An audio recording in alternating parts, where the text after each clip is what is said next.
नागपुर में योगी स्टाइल। नमस्कार, आप देख रहे हैं आपका अपना चैनल न्यूज इंडिया। मैं हूं आपके साथ गौरव किशोर शर्मा। उत्तर प्रदेश में हिंसा फैलाने वाले या फिर अराजकता करने वाले तमाम लोगों को एक उदाहरण पेश किया गया उनके सामने कि वो अगर हिंसा करेंगे, आगजनी करेंगे, कानून की धज्जियां उड़ाएंगे तो उनके घर पर बुलडोजर कार्रवाई होगी। उत्तर प्रदेश से शुरू हुआ यह सिलसिला मध्य प्रदेश तक पहुंच गया।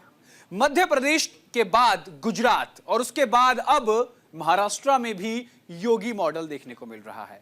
योगी मॉडल कौन सा? जिससे अराजकता खत्म हो, हिंसा फैलाने वालों को जवाब दिया जा सके। ठीक बिल्कुल वैसे ही अब नागपुर में हो रहा है। अराजकता फैलाने वाले और कानून की मट्टी पलीद कर सरकारी व निजी संपत्ति की तोड़फोड़ करने वाले अमन के दुश्मन भाइयों, अमन के दुश्मन दंगाइयों के खिलाफ सख्त रवैया अपनाना समय की मांग है। कानून का राज तभी कायम रहेगा जब उपद्रवियों में सरकार और पुलिस की दहशत हो और उन्हें मालूम हो कि पत्थरबाजी, आगजनी और लोगों पर हमला करने के बाद उन्हें बख्शा नहीं जाएगा। इसीलिए मुख्यमंत्री देवेंद्र फडणवीस का कड़ा रुख सराहनीय है, जिन्होंने कहा कि जितना नुकसान दंगाइयों ने किया है उसका पूरा हिसाब निकाला जाएगा। इसी पर आधारित देखिए न्यूज इंडिया की ये खास रिपोर्ट।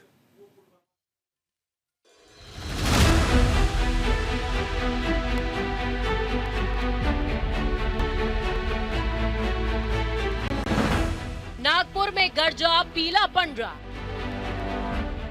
ताबड़तोड़ एक्शन, सियासी रिएक्शन, जेसीबी की गड़गड़ाहट, डर की आहट।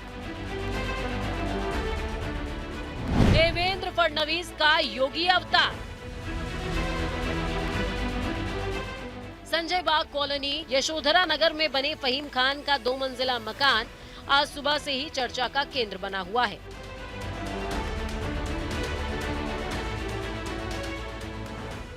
नागपुर नगर निगम ने इसे अवैध करार देते हुए 21 मार्च को नोटिस जारी किया था।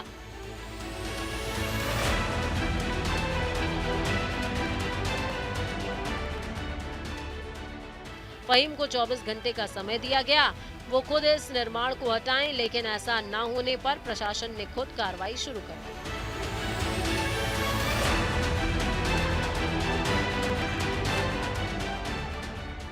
सुबह करीबन 10 बजे 3 जेसीबी मशीनों के साथ टीम मौके पर पहुंची और घर के अवैध हिस्से को ढा दिया गया।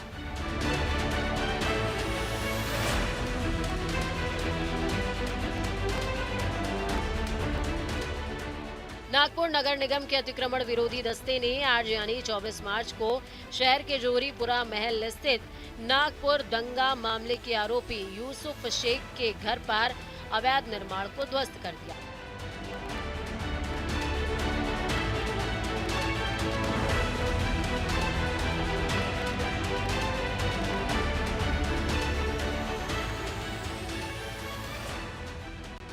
इससे पहले दिन में नागपुर नगर निगम ने एक दूसरे आरोपी फहीम खान के घर के कुछ हिस्से को ध्वस्त कर दिया।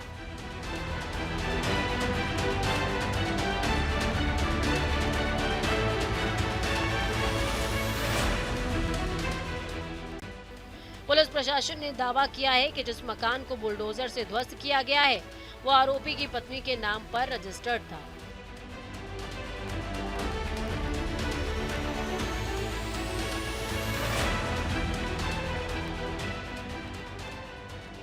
नागपुर नगर निगम के डिप्टी इंजीनियर सुनील गजभिये ने कहा कि हमें एक शिकायत की जांच कराने का आदेश मिला था।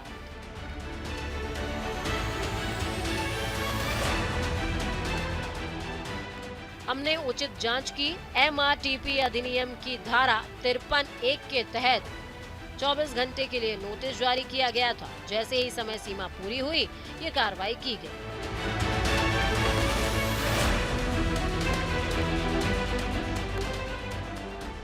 तो वहीं सीएम फडणवीस ने साफ आदेश दिया था कि सरकार किसी को नहीं छोड़ेगी, क्योंकि सरकार राज्य में शांति की स्थापना के लिए पूरी तरीके से प्रतिबद्ध है।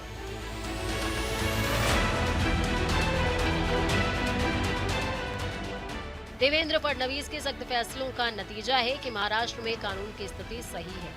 अभी तक पुलिस ने कई लोगों को गिरफ्तार भी किया। पुलिस लगातार ताबड़तोड़ कार्रवाई कर रही है।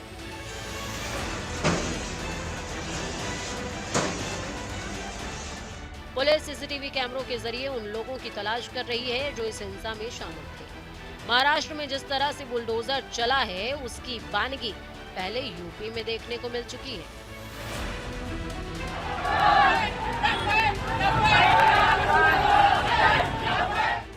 बाद में सभी राज्यों ने बुलडोजर के मॉडल को अपनाया।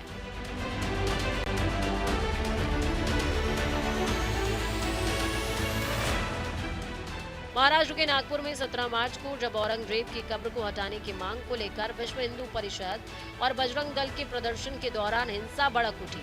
अफवाह फैली कि प्रदर्शन में धार्मिक चादर जलाई गई, जिसके बाद दो समुदायों में तनाव बढ़ा। इस हिंसा में 33 पुलिसकर्मी घायल हुए। कई वाहनों और दुकानों को नुकसान पहुंचा।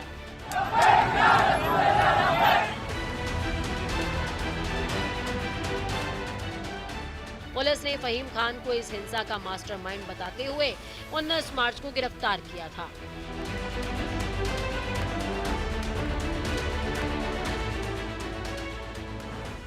फहीम पर 500 से ज्यादा लोगों को भड़काने और हिंसा फैलाने का आरोप है। फहीम खान इस हिंसा का मुख्य आरोपी है। जांच में पता चला कि उसने सोशल मीडिया और व्हाट्सएप के जरिए भड़काऊ संदेश फैलाए।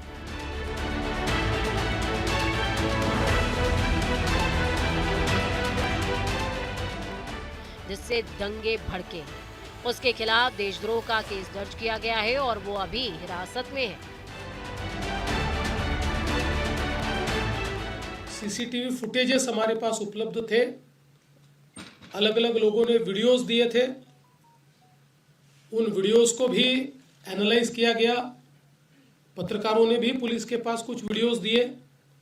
उसको भी एनालाइज करने के बाद जो दंगई है उनकी पहचान कर ली गई है।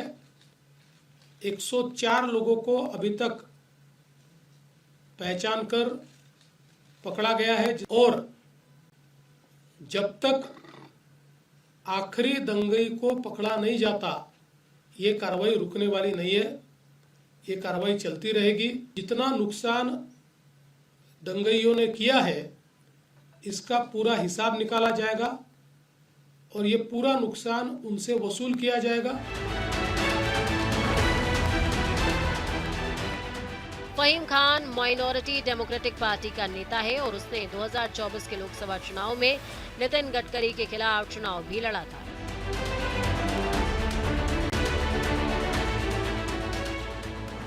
इस कार्रवाई के बाद सियासी हलकों में भी हलचल तेज हो गई है। कुछ लोग इसे कानून का सख्त कदम मान रहे हैं।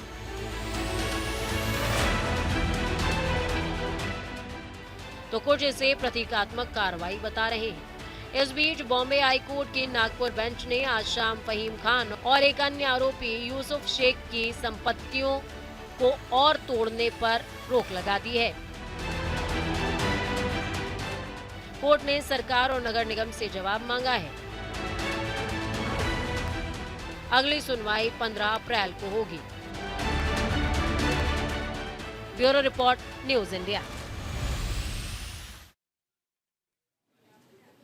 बुलडोजर से इंसाफ तक ये मॉडल उत्तर प्रदेश की गलियों से शुरू हुआ। उत्तर प्रदेश के लिए यह भी कहा जाता है कि केंद्र की सत्ता तक पहुंचने का रास्ता उत्तर प्रदेश की गलियों से गुजरता है।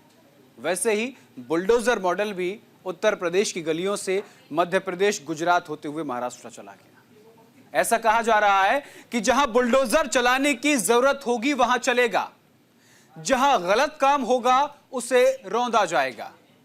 लेकिन पुलिस पर हमला करने और हाथ उठाने वालों को कभी नहीं बख्शा जाएगा।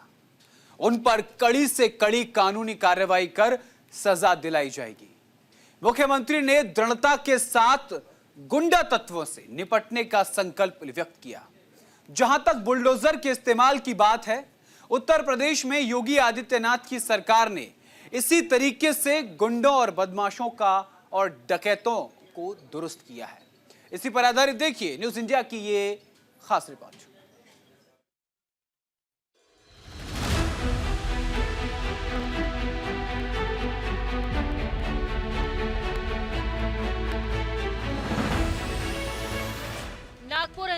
मुख्य आरोपी फहीम खान, यूसुफ शेख सहित उनके साथियों के घर पर बुलडोजर एक्शन पर बॉम्बे हाई कोर्ट की नागपुर बेंच ने सोमवार को रोक लगा दी।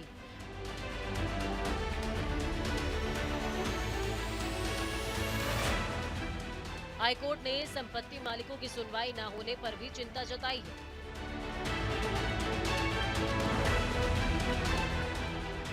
कोर्ट ने राज्य सरकार और नगर निगम अधिकारियों को जवाब देने का निर्देश दिया है। आरोपियों की याचिका पर मामले की अगली सुनवाई 15 अप्रैल को होगी। दरअसल फहीम खान के घर पर आज बुलडोजर चलाया गया था। यूसुफ शेख के घर का अवैध निर्माण भी तोड़ा गया था। नागपुर नगर निगम ने संजय बाग कॉलोनी यशोधरा नगर में मौजूद फहीम के मकान का अवैध निर्माण हटाने के लिए रविवार को 24 घंटे का समय दिया था।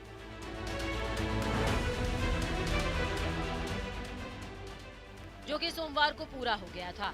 फहीम का मकान उनकी पत्नी के नाम पर है। नगर निगम ने इसकी बिल्डिंग परमिशन अप्रूवल में गड़बड़ी को लेकर कार्रवाई का नोटिस दिया था।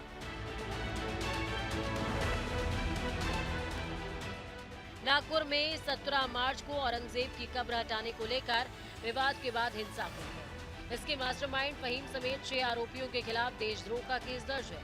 फहीम पर 500 से ज्यादा दंगाइयों को इकट्ठा करने और हिंसा को बढ़ावा देने का आरोप है।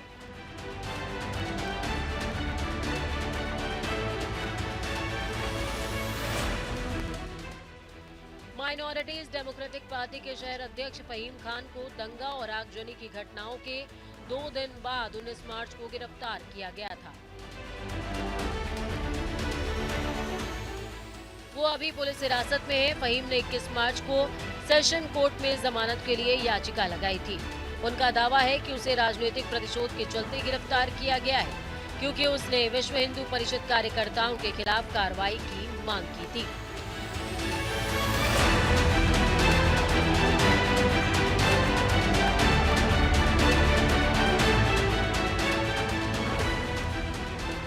हिंसा के 5वें दिन शनिवार को सीएम देवेंद्र फडणवीस ने नागपुर में प्रेस कॉन्फ्रेंस की थी।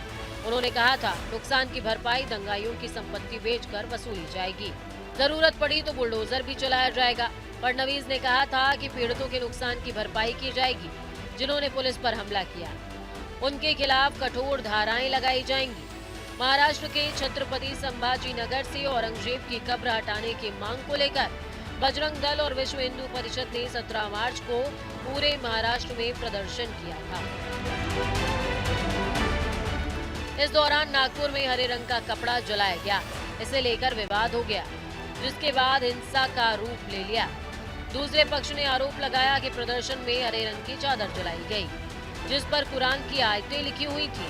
हिंसा भड़कने के बाद शहर के 11 पुलिस थाना क्षेत्रों में कर्फ्यू लगा दिया गया था। हिंसा में डिप्टी पुलिस कमिश्नर स्तर के 3 अधिकारियों समेत 33 पुलिसकर्मी घायल हुए थे। Bureau report, news India. दरअसल भारत में औरंगजेब की कब्र को लेकर एक नया विवाद अभी गरमाया हुआ है। 350-400 वर्ष पहले जिस व्यक्ति को जमींदोज कर दिया गया, जो सबसे गंदा शासक था, जिसने अपने पिता अपने भाई को जीते जी मार दिया, उसकी हिमाकत करने वाले कुछ देशद्रोही आज भी इस भारत में रहते हैं। उसी को लेकर यह पूरा मुद्दा गरमाया हुआ है, जो राजनीतिक और सामाजिक हलचल का कारण बन चुका है। यह विवाद समाजवादी पार्टी के विधायक अबू आजमी के एक बयान से शुरू हुआ, जिसमें उन्होंने औरंगजेब को क्रूर शासक नहीं माना। इसके बाद यह बयानों की बाढ़ आ गई और स्थिति हिंसा में बदल गई। इस विवाद ने न केवल राजनीतिक दलों को बल्कि समाज के कई वर्गों को भी आमने सामने ला दिया है। आखिर यह आक्रांता जिसकी कब्र को लेकर यह पूरा विवाद शुरू हुआ, यह आक्रांता का अब भारत से क्या रिश्ता है? इस पूरे घटनाक्रम पर आधारित देखिए न्यूज इंडिया की ये खास रिपोर्ट।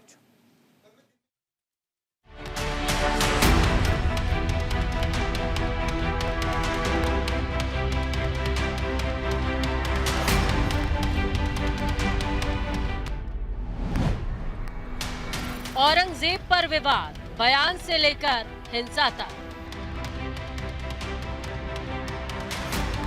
हिंसा की घटनाओं का सिलसिला एक विवादास्पद बयान से शुरू हुआ, जो अब तक राज्य में राजनीतिक और सामाजिक हलचल का कारण बन चुका है। सपा विधायक अबू आजमी ने 3 मार्च को एक बयान दिया, जिसमें उन्होंने कहा, हमें गलत इतिहास दिखाया जा रहा है। औरंगजेब ने कई मंदिर बनवाए हैं और मैं उसे क्रूर शासक नहीं मानता। इस बयान के बाद आरोप लगे कि आजमी ने छत्रपति शिवाजी महाराज और संभाजी महाराज पर अपमानजनक टिप्पणी की है, जिसके बाद विवाद और बढ़ गया। राजा लोग सत्ता और संपत्ति के लिए संघर्ष करते थे। उनका वो धर्म के नाम पे उनका कोई काम नहीं था कि धर्म हिंदू करो मुस्लिम करो। जिसने 52 साल तक हुकूमत किया हो, तो अगर जबरदस्ती हिंदुओं को मुसलमान बनाना चाहता हो तो भारतवर्ष में कितने हिंदू मुसलमान बन जाते। ये सारी चीजें कब शुरू हुई हैं? 1857 की गदर में जब मंगल पांडे ने बलिया से इस लड़ाई शुरू करी, तो उसका साथ देने वाले सबसे पहले मुसलमान थे, बहादुर शाह जफर। अंग्रेजों को लगा ये हिंदू मुस्लिम साथ रहेंगे तो हम आज़ादी की लड़ाई, हम इस लड़ाई में यहाँ राज नहीं कर सकते हैं।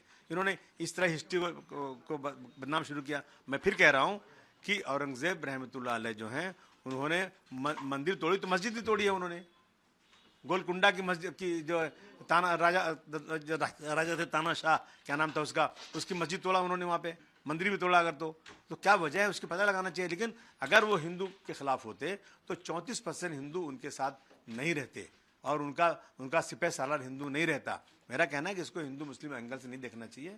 और ये सच है कि उनके राज में भारतवर्ष सोने की चिड़िया था। आजमी ने बाद में 4 मार्च को अपने बयान को वापस ले लिया और कहा, मेरे शब्दों को तोड़ मरोड़ कर प्रस्तुत किया गया है। फिर भी अगर मेरी बात से किसी को आहत हुआ है तो मैं अपना बयान वापस लेता हूं। लेकिन तब तक विवाद पहले ही एक बड़े मुद्दे में तब्दील हो चुका था। महाराष्ट्र विधानसभा का बजट सत्र चल रहा था और इस विवाद के बाद अबू आजमी को पूरे सत्र के लिए सस्पेंड कर दिया गया। मुख्यमंत्री देवेंद्र फडणवीस ने विधानसभा में उनके बयान की कड़ी निंदा की। डिप्टी सीएम एकनाथ शिंदे ने तो यहां तक कह दिया कि आजमी पर देशद्रोह का मुकदमा चलाना चाहिए। उनका बयान बहुत ही गलत है और निंदाजनक है। जिन्होंने जो औरंगजेब ने छत्रपति संभाजी महाराज को 40 दिन इनका हलाल किया है, अत्याचार किया, उनके नाखून निकाले, आंख निकाले, चमड़ी उधेड़ दी, जीभ जबान काट दी, ऐसे औरंगजेब को अच्छा कहना ये तो महापाप है। और इसलिए ये अबू आजमी इन्होंने माफी मांगनी चाहिए। या हमारे मुख्यमंत्री उन्होंने भी बहुत ही गंभीरता से उनकी बात को लिया है।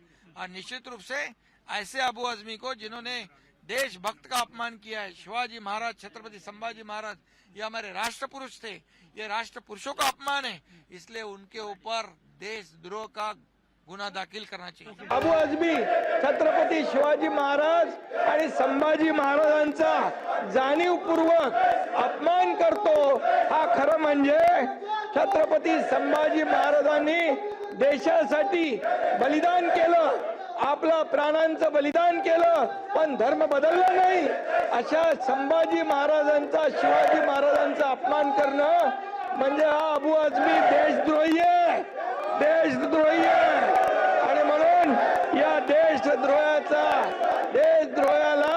या सभागृहामध्ये बसण्याचा अधिकार, या सभागृहामध्ये बसण्याचा अधिकार या देशद्रोही अबू आजमी याला नाहीये। ये विवाद यही नहीं रुका, बल्कि उत्तर प्रदेश के मुख्यमंत्री योगी आदित्यनाथ ने भी इस पर अपनी प्रतिक्रिया दी।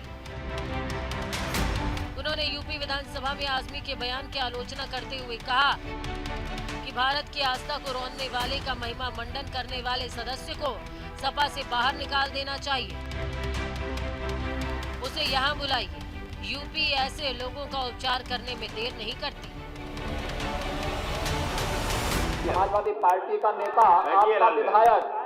आपका विधायक घोषणा करो ना, उस कमबख्त को निकालो पार्टी से।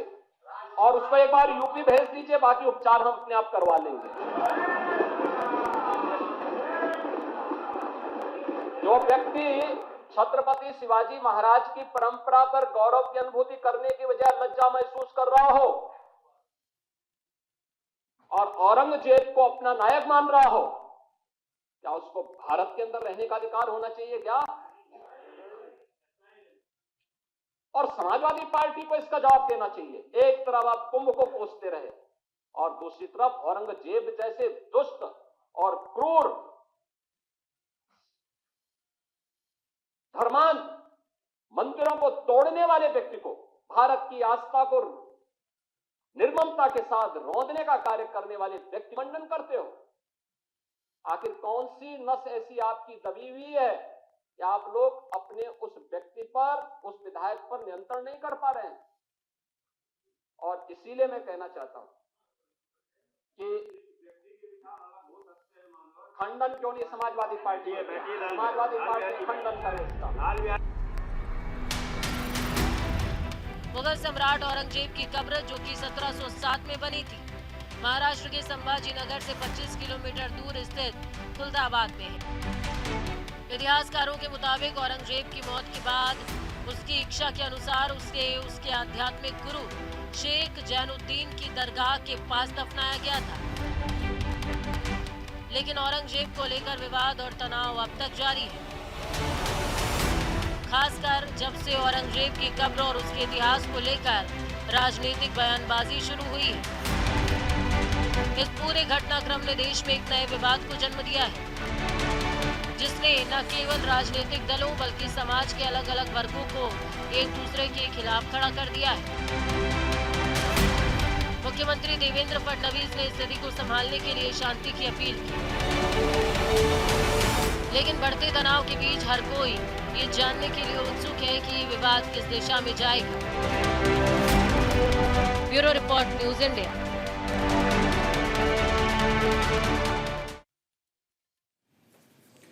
और इसी के साथ इस बुलेटिन में इतना ही। देश और दुनिया की तमाम बड़ी और अहम खबरों के लिए देखते रहिए न्यूज इंडिया। नमस्कार।